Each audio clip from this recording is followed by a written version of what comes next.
नमस्कार, मी Neha. Deshonnati news bulletin मध्ये आपलं स्वागत आहे. तुम्ही ऐकत आहे आजच्या ठळक घडामोडी.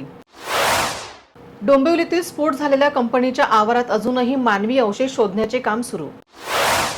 नांदेड जिल्ह्यात हदगाव पंचायत समिती सभागृहात मान्सूनपूर्व तयारीची आढावा बैठक संपन्न. गोंदिया जिल्ह्याच्या पुजारी टोला धरणावर फोटो काढत असताना तरुणीची लूट, 4 आरोपींना सालेकसा पोलिसांकडून अटक.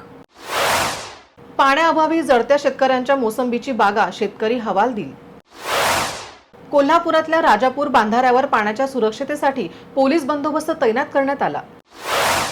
डोंबिवली स्फोट दुर्घटनेत हरवलेल्या शोध घेण्यासाठी नातेवाईकांची अद्यापही धडपड सुरू.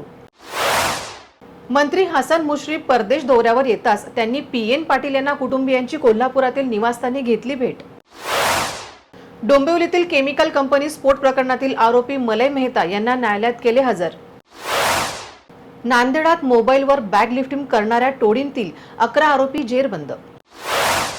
मेळघाटमधील खडीमळ गावात भीषण पाणी टंचाई, पाण्याचे स्रोत पडले कोरडे, टँकरद्वारे पाणी पुरवठा सुरू.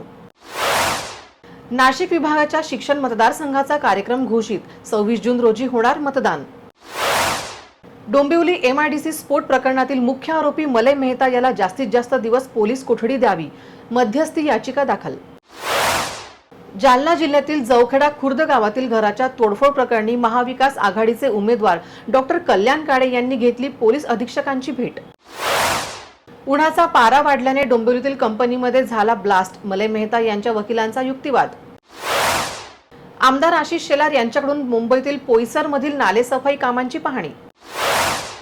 जळगाव जिल्ह्याच्या चोपडा कृषी उत्पन्न बाजार समितीत सभापती पदांचा वर्षभराचा कार्यकाळ पूर्ण, सभापतीकडून वर्षभरात केलेल्या कामाची माहिती जाहीर. यवतमाळ शहर वाहतूक पोलिसांची वाहन चालवणाऱ्या अल्पवयीन मुलासह कर्णकर्कश हॉर्नच्या वाहनांवर कारवाई सुरू. गुवाहाटीला जायच्या वेळी मी उद्धव ठाकरेंना फोन केला होता, पण तेव्हा त्यांना बोलण्याची मानसिकता नव्हती, बच्चू कडू यांचा गौप्यस्फोट. बुलढाणा जिल्ह्यातील ज्ञानगंगा अभयारण्यात निसर्ग अनुभव करताना पर्यटकांना दिसले 603 वन्यजीव.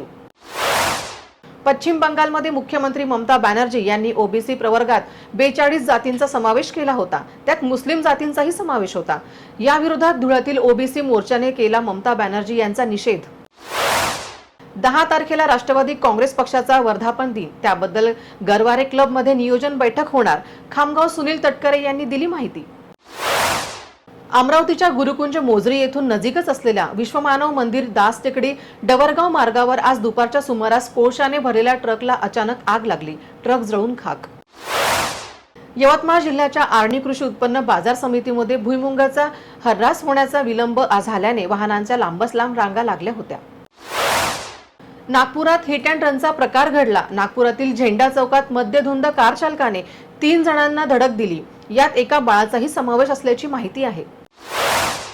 1 जून पासून वेस्ट इंडिज आणि अमेरिकेत T20 विश्वचषक खेळवला जाणार आहे. यासाठी संघ तिकडे रवाना होऊ लागले आहेत. भारतीय संघही आज अमेरिकेला रवाना झाला असून त्यात विराट कोहली, रोहित शर्मा, बुमराह आणि ऋषभ पंत या खेळाडूंचा समावेश आहे. याचबरोबर हे बातमीपत्र संपलं. पुन्हा भेटूया नवीन घडामोडींसोबत. नमस्कार. ठळक घडामोडींसाठी देशोन्नती न्यूज चॅनलला सबस्क्राईब करा आणि बेल आयकॉन प्रेस करा. मुंबई, पुणे, नागपूर, मराठवाडा असो का विदर्भ, राजकीय, सामाजिक, शैक्षणिक क्षेत्र असो का क्रीडा, सर्वच घडामोडीचे विश्लेषण पाहायला विसरू नका. फक्त देशोन्नती न्यूजवर.